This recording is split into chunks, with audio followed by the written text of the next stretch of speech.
Today in the United States Senate, 11 Democrats joined Republicans in advancing the continuing resolution that would keep the government from shutting down. Senator Chuck Schumer, just 48 hours ago, claimed that, Democrats were not going to vote for the bill. Well, then they came forward.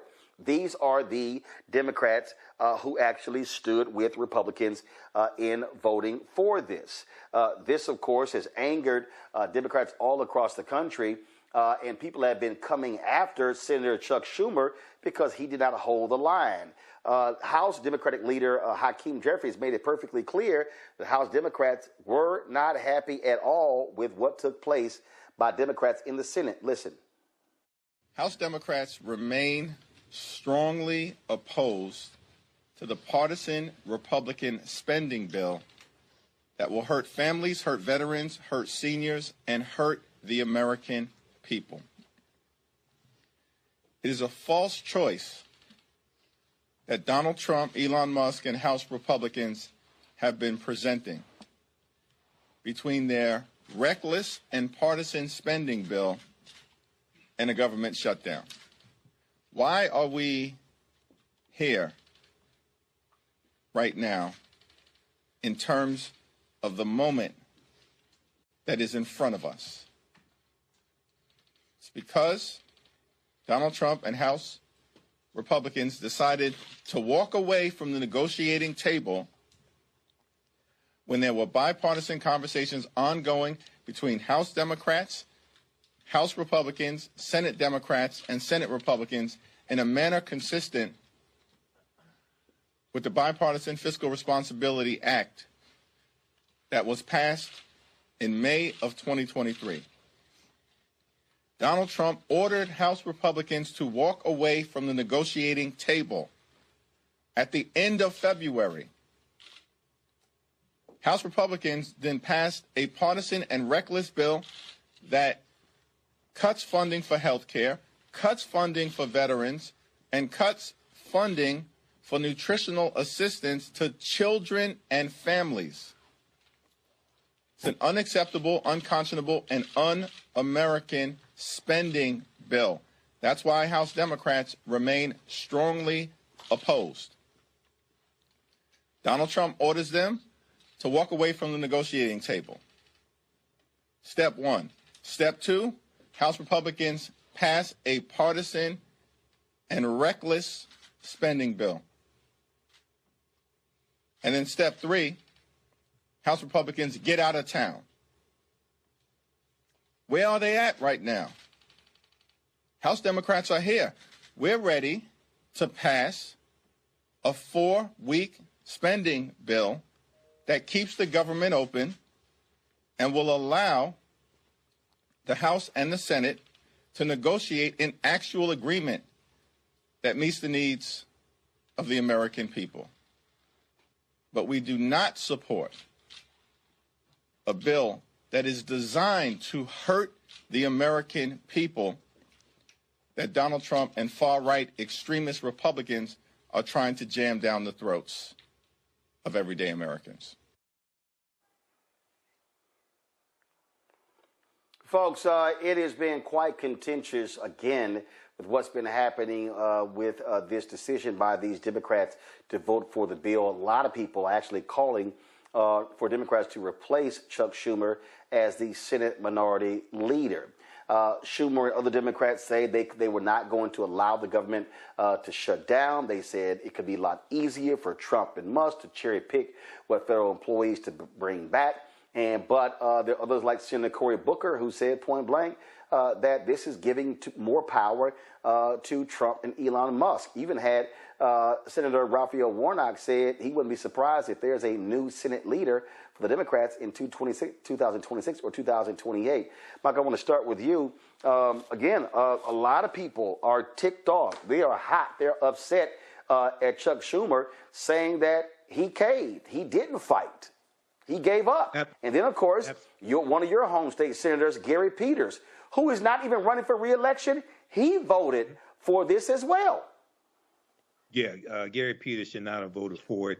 Chuck Schumer definitely caved because on Wednesday, he said he was arguing strongly against the bill. strongly against cloture, strongly against stopping debate, and he was proposing the 30-day continuing resolution. Okay, the 30-day bill, so they can continue to negotiate. It's important. So this is wrong on so many levels. Number one, House Minority Leader Hakeem Jeffries is absolutely correct.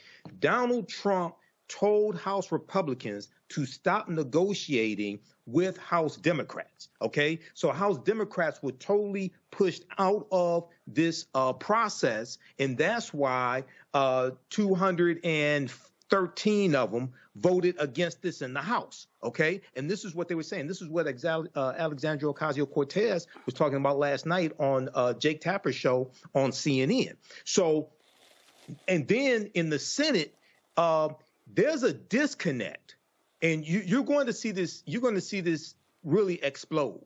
There's a disconnect in the thought process of many Democratic senators as opposed to those in the House. Now, I understand the rules are different, but last night on The Last Word on MSNBC, Senator Jeff Merkley from Oregon and Senator Tina Smith from Minnesota were on. And Senator Jeff Merkley was saying the only leverage that they really have is leverage in the Senate, not the House. And it's the 60 vote threshold, the filibuster. He said if you give that up, then just giving more power to a tyrant, I'm paraphrasing, giving more power to a bully does not help you.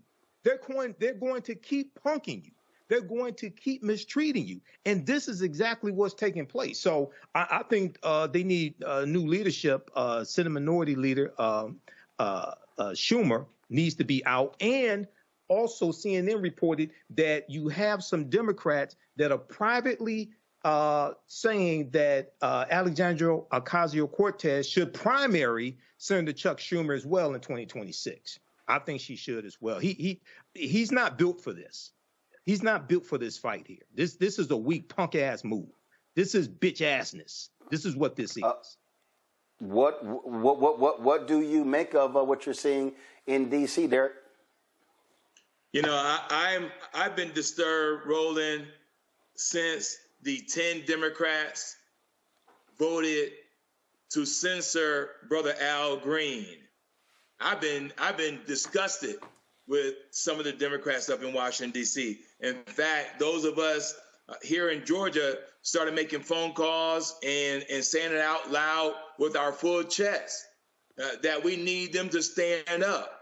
We cannot cede the tools of leverage that are available because when you do that, and listen, Roland, I mean, I've seen it on your show, case by case, when you look at who Donald Trump is, we don't need no other evidence, no more empirical data to say that he's going to do exactly what you anticipate for him to do. And so if Chuck Schumer said, well, if we allow for the government to collapse, they're going to blame the Democrats. They're going to do that anyway, Roland.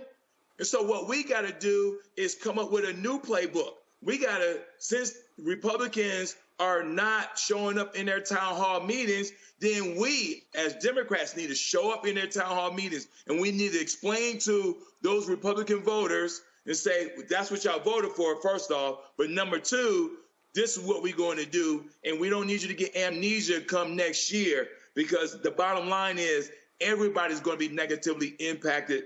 This guy is going after Social Security. He's going after Medicaid. He's going after Medicare. He's going after those third rails that we typically just did not touch.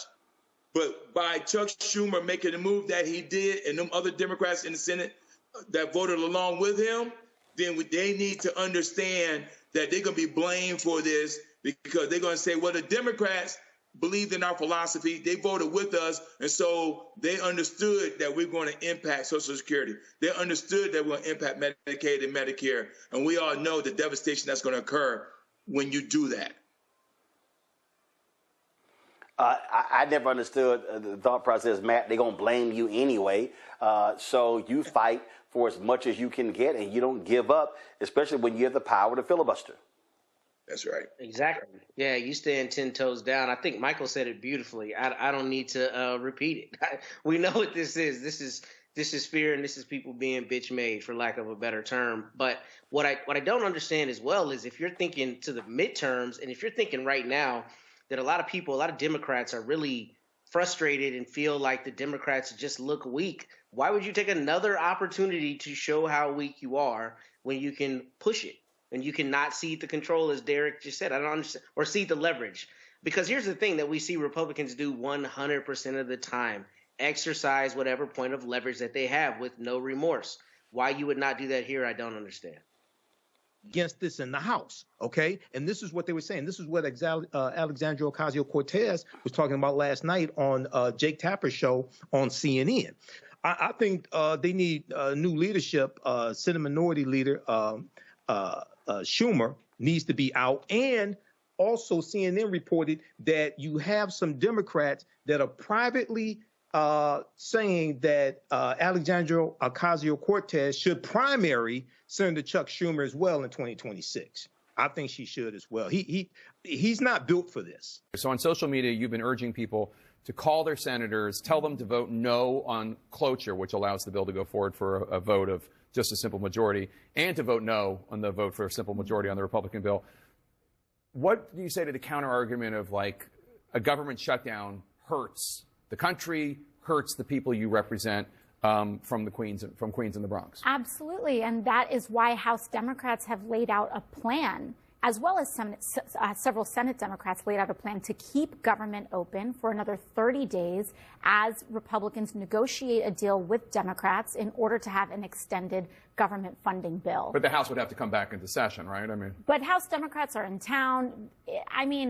We're afraid of working? Is that the problem here? That the idea that, God forbid, members of Congress have to fly back and do their jobs?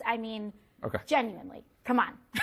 So Chuck Schumer, I guess the Senate Democratic leader, your senator, said at this meeting that he is going to vote for cloture. He is going to vote to allow there to be a simple majority vote. You think that's wrong? I believe that's a tremendous mistake. Yes. Why? I think, well, first and foremost, the American people, if anyone has held a town hall or has seen what has been happening in town halls, American people, whether they are Republicans, independents, Democrats, are up in arms about Elon Musk and the actual gutting of federal agencies across the board. This continuing resolution codifies much of this chaos that Elon Musk is wreaking havoc on the federal government. It codifies many of those changes. It sacrifices and completely eliminates congressional authority in order to review these impulsive Trump tariffs that he's switching on and off. And on top of that, for folks who are concerned about effectiveness in government, this Republican extreme spending bill removes all of the guardrails and all of the accountability measures to ensure that money is being spent in the way that Congress has directed for it to be spent. This turns the federal government into a slush fund for Donald Trump and Elon Musk. It sacrifices congressional authority, and it is deeply partisan. And so to me, it is almost unthinkable why Senate Democrats would vote to hand the few pieces of leverage that we have away for free when we've been sent here to protect Social Security, protect Medicaid, and protect Medicare. You have expressed opposition to government shutdowns in the past. Here's your very first speech on the House floor. It is not normal to shut down the government when we don't get what we want. It is not normal for public servants to run away and hide from the public that they serve. And it is certainly not normal to starve the people we serve for a proposal that is wildly unpopular among the American people. Now, I get that you hate this continuing resolution. You don't think it's a good bill, but the alternative is likely a government shutdown. Well, the alternative is to agree on a 30-day stopgap to keep government open as negotiated. The proposal is in front of the House. The proposal is on the Senate. Republicans had time to seek Democratic votes, and we can extend that time for them to seek that vote. Once again, we can come back. We can fly back We can vote on this. We can get a stopgap measure, extend the amount of time to negotiate while we figure out a solution here for the American people. And I also agree, again, I maintain that position that government shutdowns, we can keep the government open with a 30-day clean CR. And on top of that, I also maintain the position that government officials and public servants should not be hiding from the public the way that Republicans are hiding and being instructed to not host town halls right now because of the outrage among the American public around their attempts to cut Social Security, Medicaid, and Medicare. My understanding is that your other senator, another Democrat, Kirsten Gillibrand, also thinks that the Democrats should vote to go forward with the spending bill, unlike Senator Tim Kaine that we just heard from. And my guess is, I don't speak for either Schumer or Gillibrand, but my guess would be if they were here, they'd say, you're being naive. It's really just a choice between voting for a government shutdown or voting not for a government shutdown. People aren't going to come back. It just doesn't happen that way. Again, that's not me. I imagine that that's what they would say to you. Yeah. I mean, I understand that Senate Democrats think that it is beyond wildest convention for us to come back, but House Democrats have done that before. The House has reconvened in emergency sessions before. I've certainly voted on the floor of Congress they've even called us back from August recess before. This idea that it is beyond the scope of imagination for us to come back from vacation is just not an acceptable answer for the American public. I want to play something that President Trump said earlier today. Take a listen. If it's shut down, it's only going to be, if there's a shutdown, it's only because of the Democrats, and they would really be taking away a lot from our country and from the people of our country. Your colleagues, House Republicans, are already using the term Schumer shutdown, which has that nice alliterative style. Are you not worried at all about Democrats taking the heat for the shutdown? We know, and the American people are not going to have the wool pulled over their eyes. Everybody knows that Donald Trump is president, that Republicans have the Senate, and Republicans have the House. They have the keys to the entire United States government. And if Republicans wanted to avert a shutdown, they can. They can. They can, if they need Democratic votes, then they can negotiate with Democrats to get those votes. It is simple. They have two options, to pass it with their votes or to pass it with Democratic votes.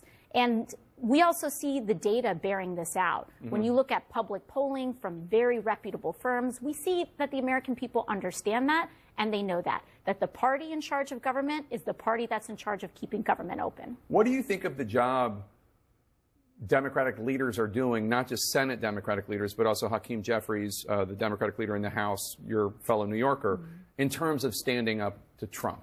Well, when we look at this vote around this government funding bill that we saw this week, Leader Hakeem Jeffries was able to keep the entire House Democratic caucus united and together. Except for Jared Golden. Right. Except every single House Democrat, including every single House Democrat who won a Trump district, except for one out of over 200, voted against this deeply partisan, extreme Republican spending bill. Not just because they're Democrats, but because they know it's bad for the country. This bill is bad for the country. And so I think that in terms of Democratic leadership in the House, we've seen that result in the House. I think it's time that we see similar results in the Senate. Would you, what do you think of the job that Chuck Schumer is doing? Would you ever challenge him, do you think?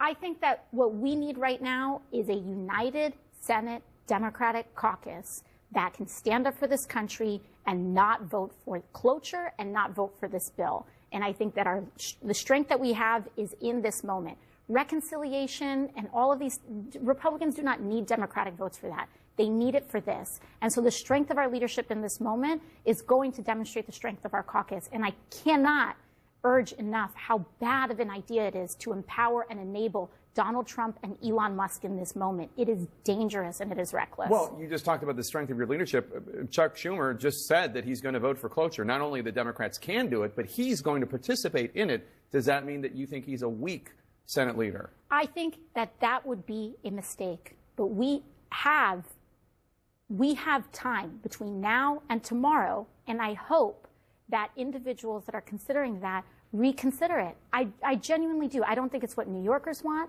I don't think it's what the country wants. This is genuinely not about Democrats or Republicans. This is about deep cuts to Social Security, Medicare, Medicaid. This is about the evisceration of the federal government. This is about codifying the looting that is happening at the behest of Elon Musk in order to pay for his tax breaks for billionaires.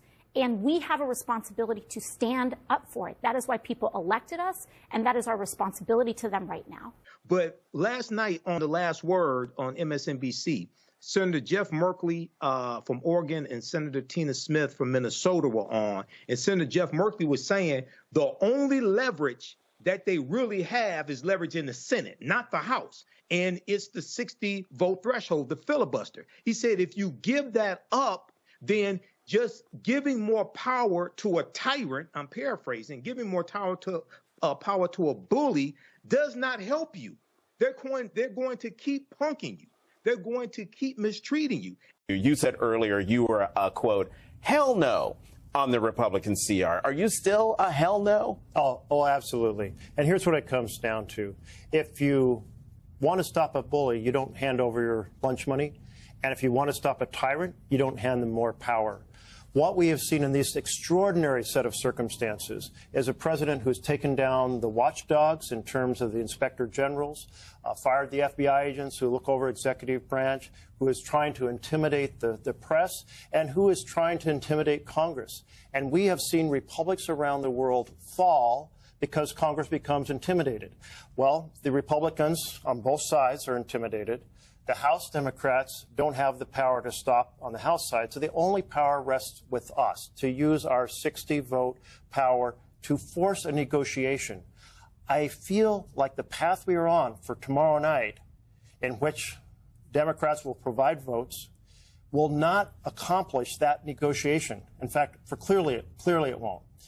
Back in 2019, when we were facing a Republican president, Trump, we used this power. We forced a negotiation. And what we did then is even more true now. That's the path we should be on.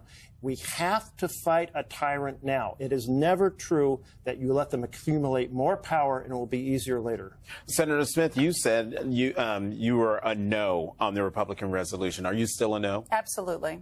Absolutely. I mean, this is a moment where the Republicans are helping Donald Trump and Elon Musk do a giant power grab on our government. Either way, they're hell-bent to shut down the government.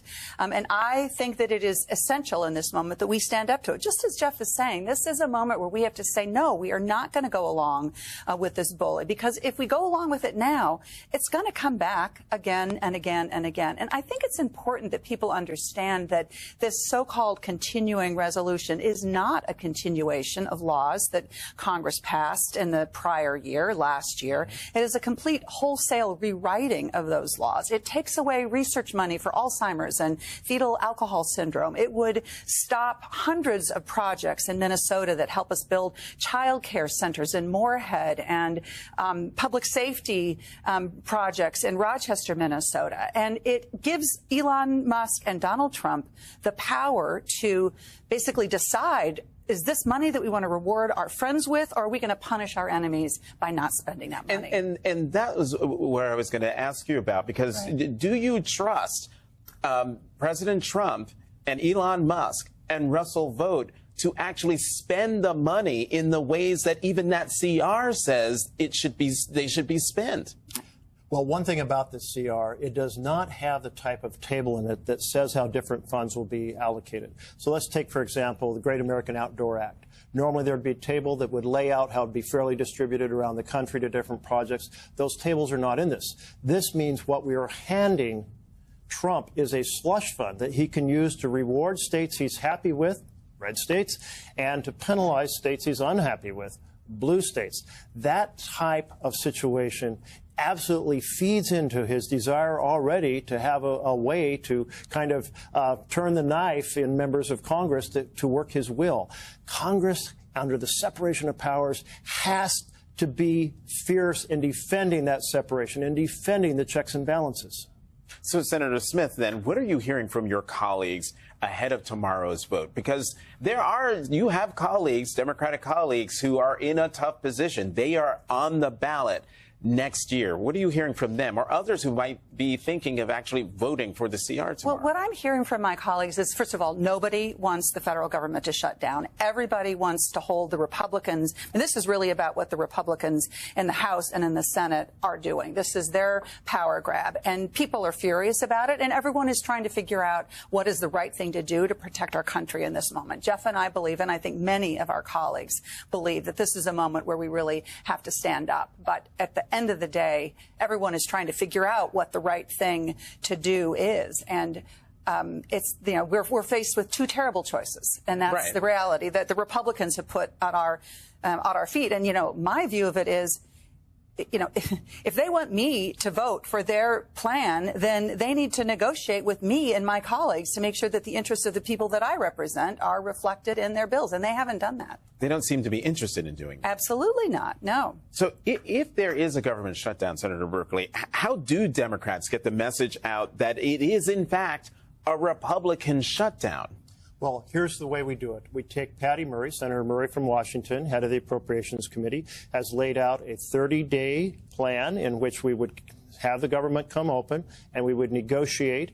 We'd either negotiate over the appropriation bills, which have all passed out of the Senate appropriation bills. That's the spending bills, 12 different bills, all passed out either unanimously or almost unanimously. Or if that path didn't avail itself, we could get a bipartisan continuing resolution that doesn't do these terrible things that the House version does.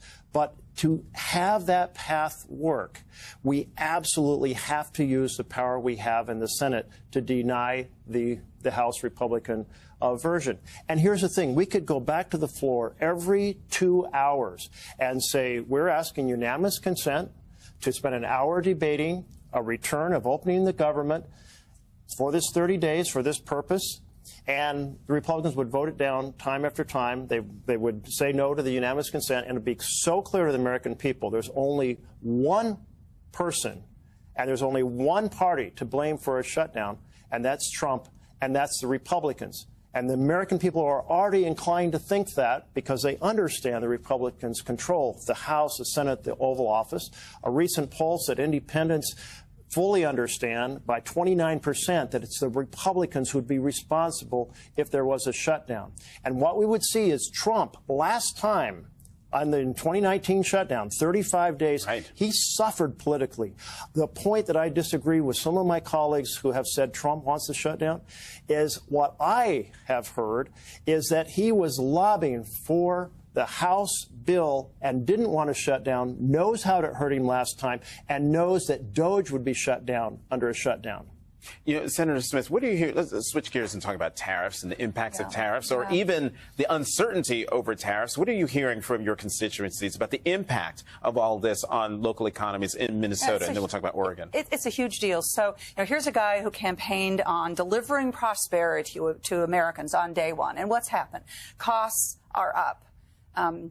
You know, the tariffs have created massive chaos. People's retirement savings, as we had at the beginning of your show, are disappearing overnight. And what I'm hearing at home is just especially from farmers and producers, is the trauma of having no idea what to expect. And you can see that being reflected in the stock market as well, but you can see it reflected in the faces of farmers in Minnesota who are wondering where their markets are going to be, what's going to happen. And then when at the same time the president and DOJ are cutting the farm to school programs that create markets at home for American food products in schools, they are just feeling like there's nobody who has their back in the Trump administration. Is that what you're hearing in Oregon, Senator? We are hearing exactly the same thing. I mean, during the last Trump tariff battles, we had bans on our Christmas trees, on our wine, on our fruits, and in fact, right now, we're looking at the situation where with Europe, if we're banning their alcohol from coming to the U.S.,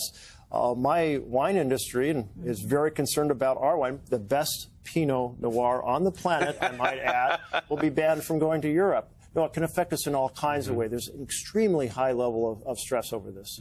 Senator Smith, let me get you on one thing before we have to go. Federal judges appear to be holding the line against Trump and Musk's dictator moves. Does it make you feel confident this can be stopped? Well, I think it's going to be stopped by Americans saying enough already. We are not going to put up with this. And it's going to be stopped by those of us in Congress who fight. But what is happening in the lower courts does give me real hope. We had this judge today who said, this is a scam effort to defend the firings that you're doing. And I think that we're seeing some really good things coming out of the courts so far.